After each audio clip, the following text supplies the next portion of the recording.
वालेकुम व्यूअर्स, उम्मीद है खैरियत से होंगे। जैसा कि आप लोग जानते हैं कि आजकल हम डेटाबेसेस के टॉपिक को डिस्कस कर रहे हैं और उसमें हम नॉर्मलाइजेशन को जो है वो डिटेल से पढ़ रहे हैं। नॉर्मलाइजेशन क्या होती है, डेटाबेस में इसका क्या किरदार है और क्यों करते हैं, और सबसे अहम करते कैसे हैं नॉर्मलाइज। हम टेबल्स को डेटाबेसेस के अंदर किस तरीके से जो है वो हम नॉर्मलाइज करते हैं। तो आज इस सीरीज का लेक्चर नंबर 25 है और ये आज के लेक्चर में हम देखेंगे कि फर्स्ट नॉर्मल फॉर्म में डाटा को कैसे लेके आते हैं। स्टार्ट करते हैं। सबसे पहले देखते हैं कि फर्स्ट नॉर्मल फॉर्म होती क्या है। आपको मैं बताते चलूं कि आज हमने इसकी प्रैक्टिकल इम्प्लीमेंटेशन देखनी है, इसलिए एंड तक हमारे साथ रहिएगा ताकि आपका कोई स्टेप जो है वो मिस ना हो और आपको फर्स्ट एनएफ, सेकेंड एनएफ और थर्ड एनएफ का कंप्लीट कॉन्सेप्ट आ जाए और आपको नॉर्मलाइज करने का तरीका भी आ जाए। तो स्टार्ट करते हैं। For a table to be in first normal form it should follow the following 4 rules. Number 1, it should only have single value attribute column, यानी हर कॉलम में सिर्फ सिंगल वैल्यू होनी चाहिए, उसकी रेपिटेशन नहीं होनी चाहिए। Number 2 point, value stored in a column should be of the same domain, और जब हम किसी भी कॉलम में कोई वैल्यू स्टोर करें तो वो उसी डोमेन की होनी चाहिए, ना कि किसी दूसरे डोमेन की वैल्यू आप उसके अंदर स्टोर कर दें। फॉर एग्जांपल, अगर रोल नंबर का कॉलम है तो वहाँ पे आप रोल नंबर ही स्टोर कर सकते हैं, उस स्टूडेंट का एड्रेस जो है वो स्टोर नहीं कर सकते। All the columns in the table should have unique names, और हर कॉलम का नाम जो है वो यूनिक होना चाहिए। अगर टेबल में 10 कॉलम है तो 10 के 10 कॉलम के नेम डिफरेंट होने चाहिए, यूनिक होने चाहिए, वो आपस में जो है वो मैचिंग उनकी नहीं होनी चाहिए। Number 4 and last, and the order in which data is stored does not matter, और इन कॉलम्स का जो ऑर्डर है कि पहले कौन सा आएगा और बाद में कौन सा आएगा, ये मैटर नहीं करता। तो अब हम करते हैं अपने डाटा को नॉर्मलाइज फर्स्ट एनएफ में। यानी अगर हमारे पास जो डाटा है, फॉर एग्जांपल अगर हमारे पास ये दो, पहला केस क्या है कि हमारे पास एक टेबल है डिपार्टमेंट का, उसमें कॉलम्स कौन कौन से हैं, department number, department name, amp number और एम्प नेम, यानी एम्प्लॉय का नंबर और एम्प्लॉय का नेम। तो ये नॉर्मलाइज्ड फॉर्म में नहीं है। यहाँ आपको स्क्रीन पे नजर आ रहा होगा कि यहाँ पे भी एरर दिखा रहा है एम्प नंबर पे, और एम्प नेम पे भी जो है वो एरर दिखा रहा है, क्योंकि यहाँ पे जो है वो डाटा की रिडंडेंसी होगी कि जो मैगजीन का टेबल है वो मैगजीन का code, magazine name, magazine address, magazine telephone number और इशू डेट में जो है वो यहाँ पे एरर आ रहा है। और इसी तरह केस 3 जो है वो आइटम का टेबल है, item code, item description, stock number, और ये सारे के सारे फील्ड्स दिए हुए हैं, इसमें ऑर्डर नंबर भी आ रहा है। अब आइटम्स जो है वो बेसिकली क्या है, वो आपकी प्रोडक्ट का एक आइटम होगा। अब उसमें अगर ऑर्डर नंबर आएगा या उसका जो है वो कस्टमर नेम आएगा कि ये किसने आइटम जो है वो परचेज किया है, तो इस तरह से डुप्लीकेशन हो सकती है, क्योंकि एक ही आइटम को बहुत सारे कस्टमर्स जो है वो परचेज कर सकते हैं। तो इसलिए जो है वो, और यहाँ पे एरर जो है वो जनरेट हो रहा है।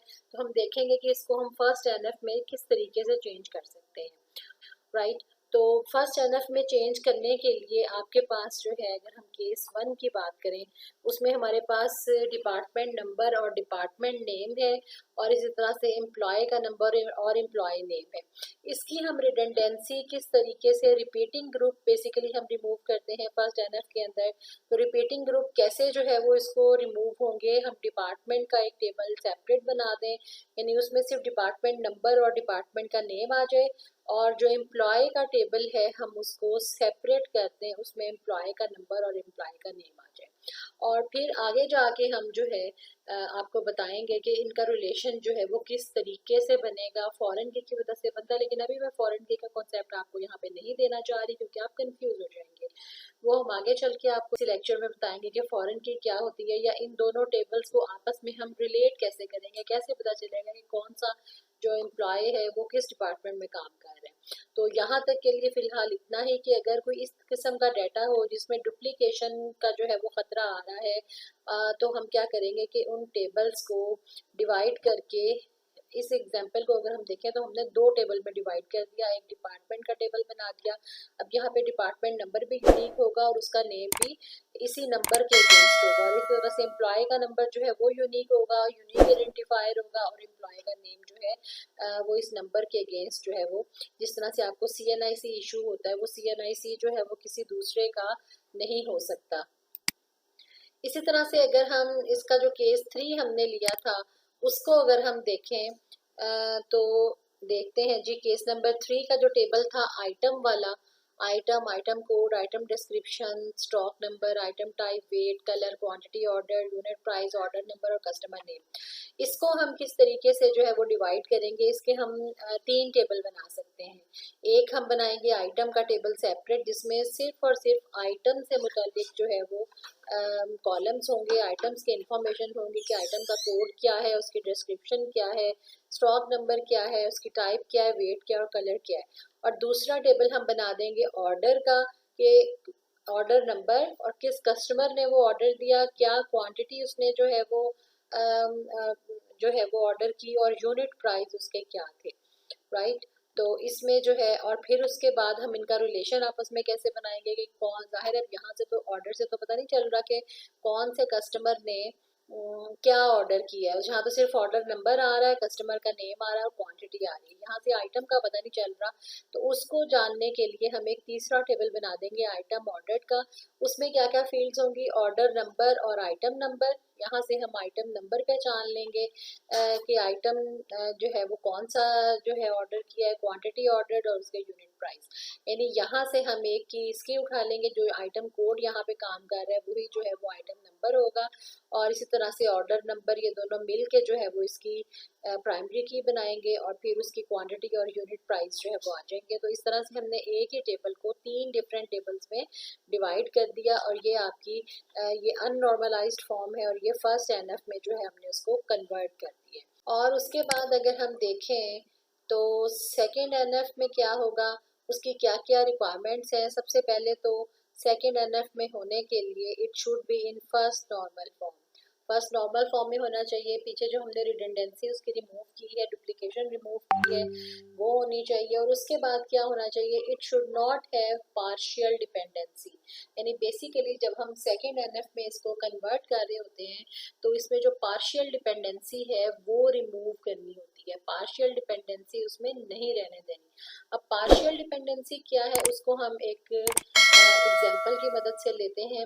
जैसे हमारे पास एक टेबल है, student ID, name, department, monthly fee उसकी, कोर्स नंबर और कोर्स की डेट।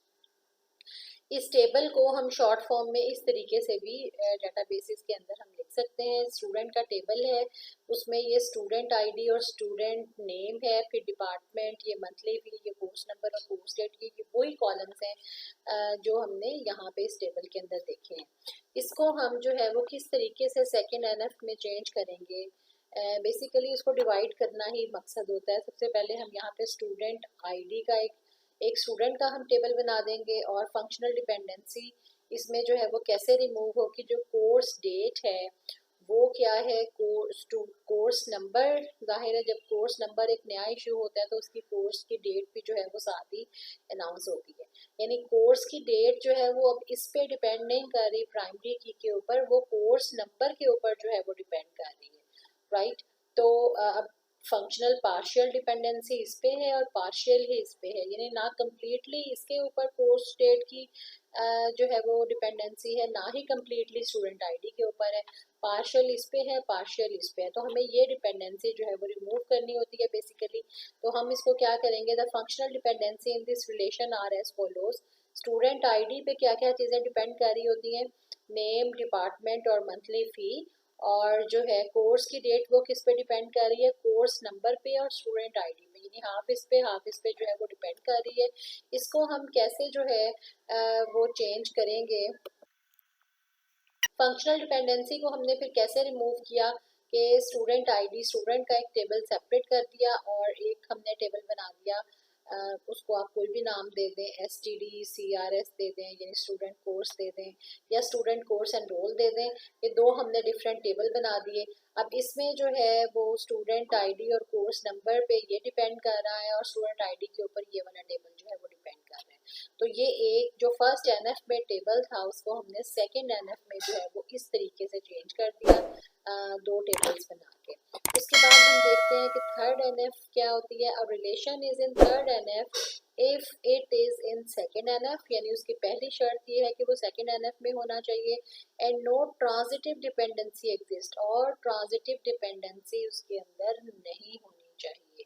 आपके टेबल के अंदर अगर ट्रांजिटिव डिपेंडेंसी एग्जिस्ट करती है तो वो थर्ड एनएफ में चेंज नहीं हुआ हुआ, आपको जो है वो चेंज करना है। थर्ड एनएफ में देखते हैं जी ट्रांजिटिव डिपेंडेंसी किस तरीके से रिमूव की जाती है। ये आपके सामने टेबल है, कस्टमर नंबर, कस्टमर का नेम, सेल्समैन और रीजन, राइट। अब इसमें देखें, अब एक कस्टमर ज़रूरी नहीं है कि किसी एक ही सेल्समैन के साथ जो है वो रब्ता करता है, वो बहुत से डिफरेंट जो है वो सेल्समैन के साथ रब्ता करता है, या एक सेल्समैन बहुत सारे कस्टमर्स के साथ भी रब्ता कर सकता है। तो इसमें क्या है, डिपेंडेंसी जो है वो बन रही है वन टू मैनी या मैनी टू वन। तो इसको हम किस तरीके से जो है वो करेंगे रिमूव, ट्रांजिटिव डिपेंडेंसी को।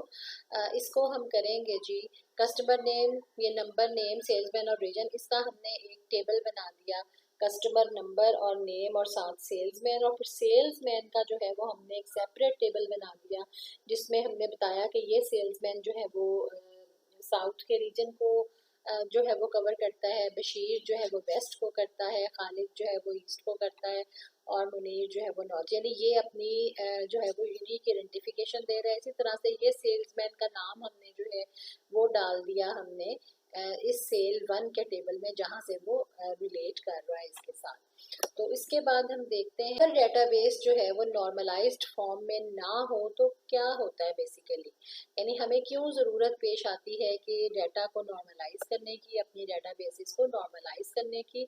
तो उसको हम क्या आंसर करेंगे, वो क्या उसका हो सकता है कि उसमें एनॉमलीज अकर हो जाती हैं, और अगर हमारे डेटाबेसिस में एनॉमलीज आए, यानी इंसर्शन एनॉमलीज, अपडेशन एनॉमलीज, तो क्या होता है कि हमारी डेटाबेस सही तरीके से वर्क नहीं करती और हमें डेटाबेस बनाने का कोई फ़ायदा नहीं होता। इन एनॉमलीज को हम नेक्स्ट लेक्चर में इंशाल्लाह ताला डिस्कस करेंगे, इसलिए हमारे साथ रहिएगा। अगर आप हमारे चैनल पे नए हैं तो चैनल को सब्सक्राइब कर लें, बेल आइकन ज़रूर प्रेस कीजिएगा ताकि आपको हमारी आने वाली हर नई वीडियो सबसे पहले मिले। और अगर आपके जहन में कोई क्वेश्चन है नॉर्मलाइजेशन से रिलेटेड तो आप हमें कमेंट में पूछ सकते हैं, या इसके अलावा कंप्यूटर के किसी भी टॉपिक में अगर आपको कोई प्रॉब्लम पेश आ रही है तो आप हमें कमेंट कर सकते हैं। हम आपको इंशाल्लाह उसका फौरी रिप्लाई करेंगे और आपको सोल्यूशन भी प्रोवाइड करेंगे इंशाल्लाह। नेक्स्ट वीडियो तक अल्लाह हाफिज़।